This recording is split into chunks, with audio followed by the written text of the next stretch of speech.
வணக்கம் உறவுகள், நண்பர்கள், தமிழ் சொந்தங்களா எப்படி இருக்கிறீங்க? நல்லா இருப்பீங்க நான் நினைக்கிறேன். நானும் தேவனுடைய சுத்த கிருபையால வேற லெவல்ல இருக்கிறேன். வாங்க வீடியோக்குள்ள போகலாம். காலையிலேயே ஒரு தேத்தண்ணி தானே நண்டு கேட்டால் இன்றைக்கு மாதத்தினுடைய முதலாவது சனிக்கிழமை. அப்போ எங்களுடைய ஜெப வீடு சுவிசேஷ திருச்சபையாரோடு நாங்கள் உபாசம் இருக்கிறது. அவர்களோடு இன்றைக்கு செல்ல முடியாது.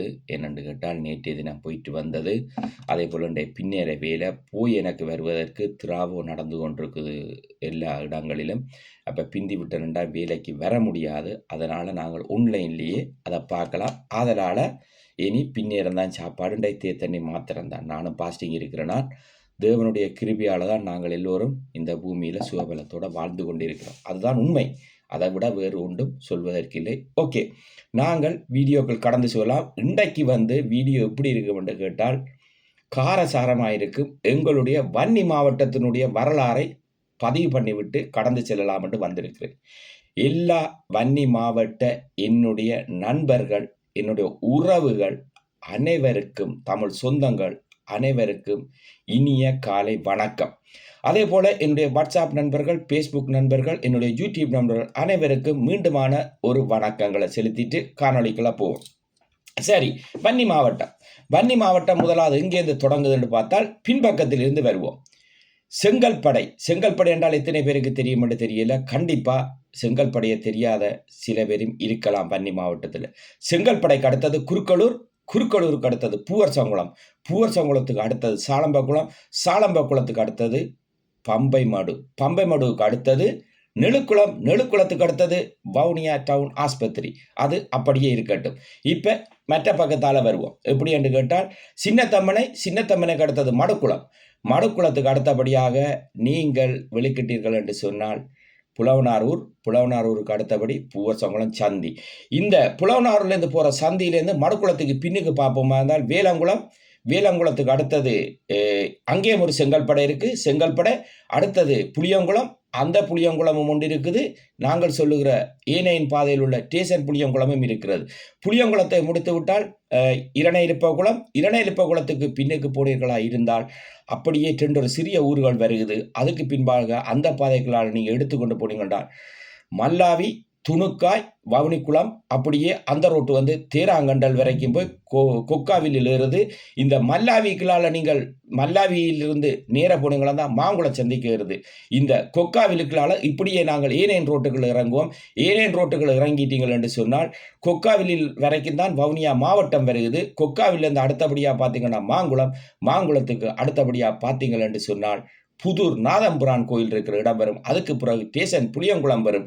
டேசன் புளியங்குளத்தை முடித்து விட்டீர்களா கனகராயங்குளம் வரும். கனகராயங்குளத்தை தாண்டி விட்டீர்களா ஓமந்தை வரும். ஓமந்தை மறக்க முடியாத இடம். ஓமந்தையை முடித்து விட்டீங்களா தாண்டிக்குளத்தோடு அப்படியே இந்த பக்கத்துக்கு எடுத்துக்கொண்டீங்கன்னா இவ்வளவத்தையும் அப்படியே கட்டி அணைக்கிற மாதிரி புளிய மரம் போல் தான் இந்த வன்னி மாவட்டம். இந்த வன்னி மாவட்டத்தை நீங்கள் எடுத்து பார்த்தீர்களா இருந்தால் இதுக்கிடையால நெழுக்குள சந்தியிலிருந்தும் நீங்கள் ராசேந்திரங்குளம், செட்டிக்குளத்தை தாண்டி விட்டீர்கள் நீங்கள் கேள்விப்பட்டிருப்பீர்கள். முசல்குத்தி என்ற இடத்தை நீங்கள் பார்த்திருப்பீர்கள். முசல்குத்தி பெரிய ஒரு மலை ஒன்று இருக்குது. அந்த இடத்தை நீங்கள் பார்த்திருப்பீர்கள். அது பெரிய ஒரு மலையாக இருந்து அந்த இடத்தை பார்த்திருப்பீர்கள். இது நெழுக்குளத்தினால் வெளிக்கிட்டாலும் கூட அந்த ரோட்டால் நீங்கள் பாவக்குளம் போய் செட்டிக்குளம் போய் அங்கு ராசேந்திரங்குளம் எல்லாம் இருக்கிறது. அதுகளை பற்றி நான் விரிவாக சொல்ல வருகிறேன். பாருங்கள், இப்ப மன்னார் ரோட்டிலிருந்து பூவரசங்குள சந்தியிலிருந்து வெளிக்கிட்டாலும் கூட நீங்கள் எருக்களங்கல் அப்படியே எருக்களங்கல்ல தாண்டி விட்டீங்கன்னா பாவக்குளம் 2ஆம் யூனிட் 3ஆம் யூனிட் செட்டிக்குளம் ராசேந்திரங்குளம் அப்படியே முசல்குத்தி வரும். அதை நீங்கள் பார்த்திருப்பீர்கள். இந்த தரவுகளை நீங்கள் பார்த்துக் கொள்ளுங்கள். அதுக்கு பிறகு நீங்கள் முதலாவது வன்னி மாவட்டத்தினுடைய பெயர் சொல்லக்கூடிய தளபதிமார்களை முதலில் பார்ப்போம். முதலில் செங்கல்படையிலிருந்து பார்ப்போம். இந்த செங்கல்படைக்கும் எனக்கு நெருக்கமான தொடர்புக்கு அது என்னுடைய உயிர் இல்லை, அவன் பல உயிர் நண்பன் என்று சொல்லலாம். அவன் இந்த வீடியோ பார்ப்பான். அவனுக்கும் எனக்கு மாத்திரம்தான் தெரியும் செங்கல்படையில் எனக்கு என்ன உறவு இருந்தது, எதற்காக என்று சொல்லி. தவறான ஒன்றுமில்லை, அவனுக்கும் எனக்கும் தான் தெரியும்.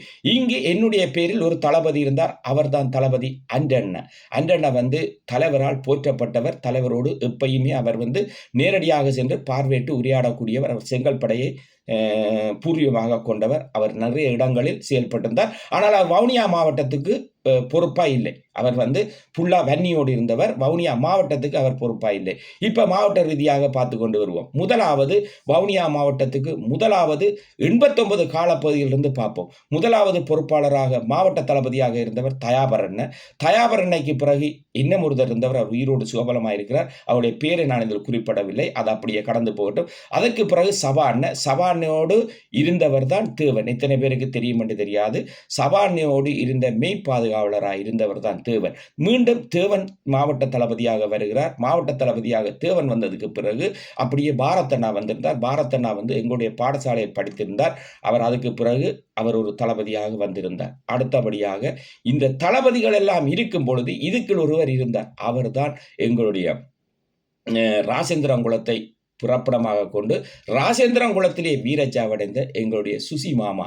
அவர் எத்தனை தளபதிகள் மாறினாலும் கூட அவருக்கென்று சொல்லி கொடுக்கப்பட்ட தளத்தில் அவர் இருந்து செயல்பட்டு கொண்டிருந்தார். அவரோடு இருந்த நெருக்கமாக இருந்த என்னுடைய நண்பர்கள் எல்லாம் இன்றும் சுகபலத்தோடு இருந்து கொண்டிருக்கிறார். இந்த சுசிமாமா மிகவும் ஒரு சண்டையில் ஒரு திறமை கொண்டவர்.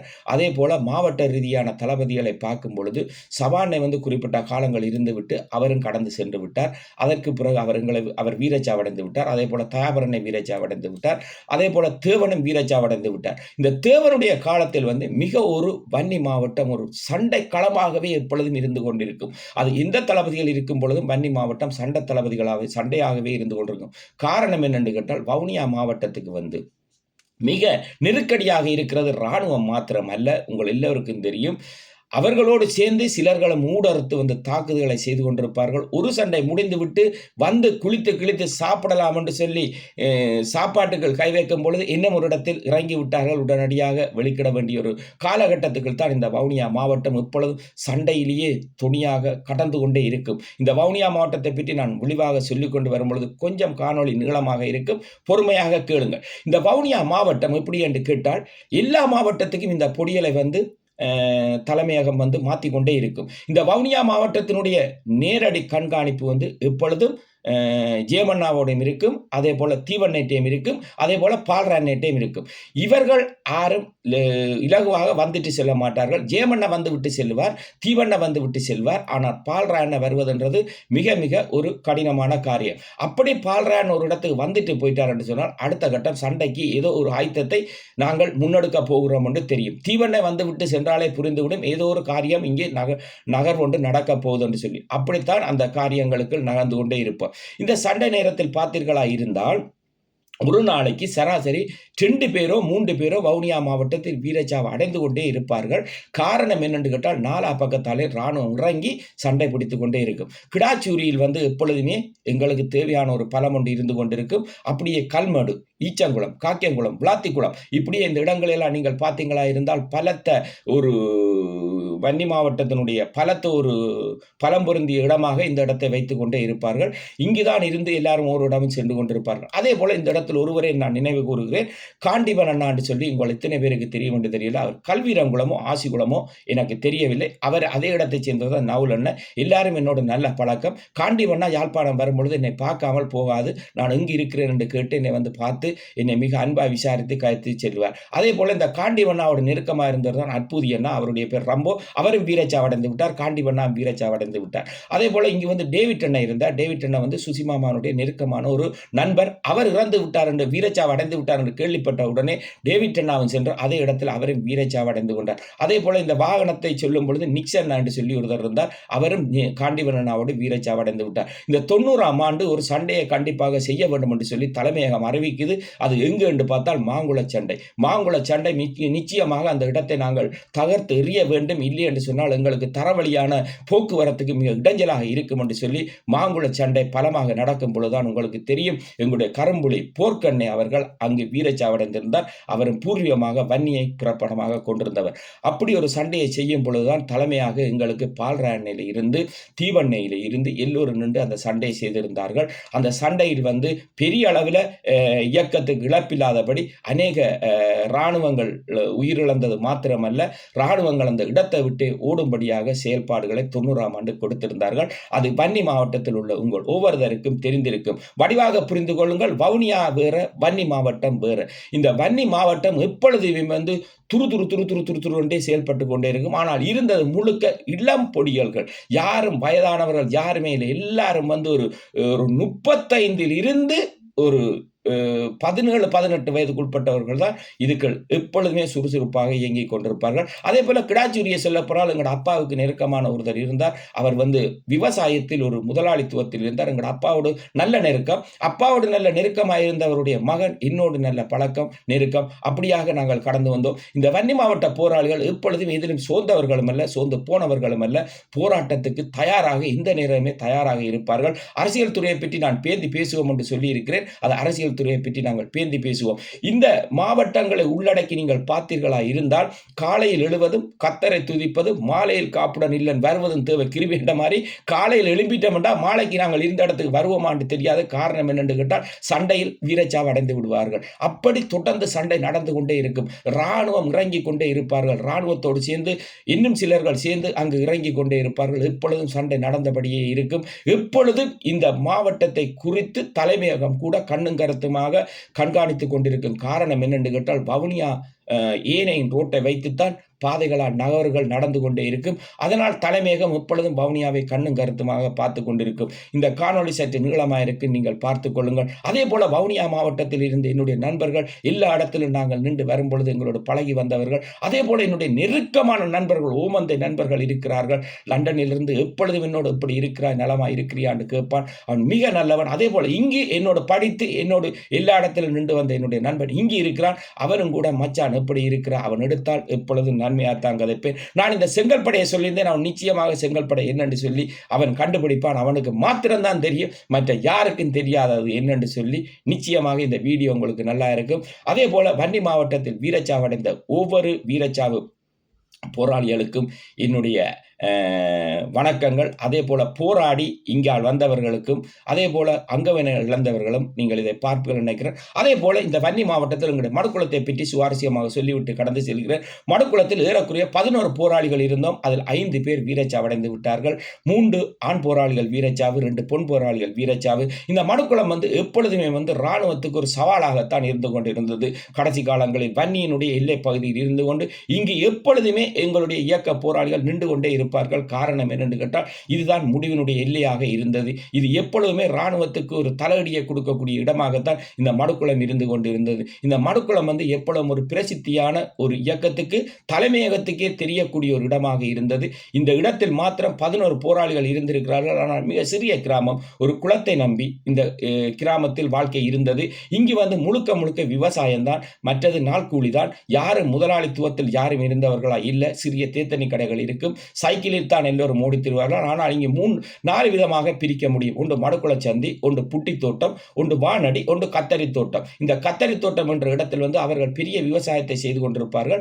எப்பொழுதும் அவருடைய விவசாயம், அவர்கள் கொஞ்சம் அங்கு விவசாயத்தில் முன்னோக்கமாக இருந்தவர்கள், அவர்கள் கொஞ்சம் வசதியாகவும் இருந்தவர்கள், மிக நல்லவர்கள், நம்முடைய சொந்தக்காரருமாக இருப்பார்கள், உறவுக்காரமாக இருப்பார்கள், மிக நெருக்கமாகவும் இருப்பார்கள். அவர்கள் ரொம்ப நல்லவர்கள், நல்லபடியாக அவர்கள் நடந்து கொண்டிருப்பார்கள். அதே போல இந்த மடுக்குளத்தை பொறுத்தவரை ஒரு எம்பியினுடைய காணி தான். அங்கு ஒரு 90 ஏக்கர் காணி இருந்தது. அந்த காணியை இயக்கத்தினுடைய காலத்தில் இயக்கம் அதை பராமரித்து அங்குள்ள மக்களுக்கு ஒவ்வொரு ஏக்கர் கொடுத்திருந்தார்கள். அவர்கள் ஒவ்வொருத்தரும் விவசாயத்தை செய்து கொண்டு மிக அன்பாகவும் மிக அமைதியாகவும் இருந்து கொண்டிருந்தார்கள். இந்த இடம்பெயர்ந்து வந்தவர்களால் சில வன்முறைகள் அங்கு நடந்தது. ஆனால் அந்த வன்முறைகளை எல்லாம் இயக்கம் உடனடியாக கலைந்து அவர்களை அந்த இடத்தில் இருந்து சரியான தக்க பாடங்களை இயக்கம் படிப்பித்திருந்தார்கள். அந்த ஊருக்குள் இருந்தவர்கள் யாரும் பிரச்சனையானார்கள் என்றால் ஒரு பொழுதும் இல்லை. அந்த ஊருக்குள் இருந்தவர்கள் யாரும் யாரோடு முரண்பட மாட்டார்கள். எல்லோரும் எப்பொழுதும் அன்பாக இருப்பார்கள். இங்கு 2 விதமான விளையாட்டுக் கழகம் இருந்தது. உதய தாரகை விளையாட்டுக் கழகம் ஒன்று இருந்தது, உதய சூரியன் விளையாட்டுக் கழகம் ஒன்று இருந்தது. இவர்கள் எப்பொழுதும் எல்லா மாவட்டங்களிலும் சென்று இந்த மடுக்குளம் மாவட்டத்தில் மடுக்குளத்தில் இருக்கிறவர்கள் விளையாடி வருவார்கள். கூடுதலாக வன்னி மாவட்டத்தில் வவுனியா மாவட்டத்தில் நடக்கிற ஈச்சங்குளம் துயிலுமுள்ளத்து பக்கத்தில் நடக்கிற விளையாட்டுக் கழகத்தில் இப்பொழுதும் இந்த மாவட்டங்களை ஒன்றிணைத்து விளையாடி கொண்டிருப்பார்கள். அதே போல இந்த மாவட்டத்துக்கு நிறைய பேர் இருந்தாலும் கூட என்னோடு நெருங்கி வந்தான் மங்களா வந்து இரண்டாவதாக மடுக்குளம் மண்ணில் வீரச்சாவிடம் தான். முதலாவது அவனுடைய பேர் தமிழ்ச்செல்வன். அவன் வீரச்சாவு முதலாவதாக அவன் பூனரி சண்டையில் வீரச்சாவை தழுவியிருந்தார். அதே போல மற்ற இடங்களில் நடந்த சண்டைகளில் மற்றவர்கள் வீரச்சாவை தழுவி கொண்டார். மங்களாவை பற்றியும் என்னுடைய யாழ்ப்பாணத்தை பற்றியும் என்னுடைய கிளிநொச்சி முல்லைத்தீவு மட்டக்களப்பு திருவண்ணாமலையை பற்றியும் நாங்கள் விவரமாக அடுத்த காணொலியில் பேசுவோம். இந்த வன்னி மாவட்டத்தில் இருக்கிற ஒவ்வொருத்தரும் எல்லா இடத்திலும் சுகபலமாகவும் நல்ல மன நிம்மதியோடும் இருக்க வேண்டும் என்று தேவனிடத்தில் கேட்டு உங்களிடமிருந்து விடைபெற்றுக் கொள்கிறேன். உங்கள் அன்பு என்ற நன்றி வணக்கம் நண்பர் தம் சொந்தங்கள் அனைவருக்கும்.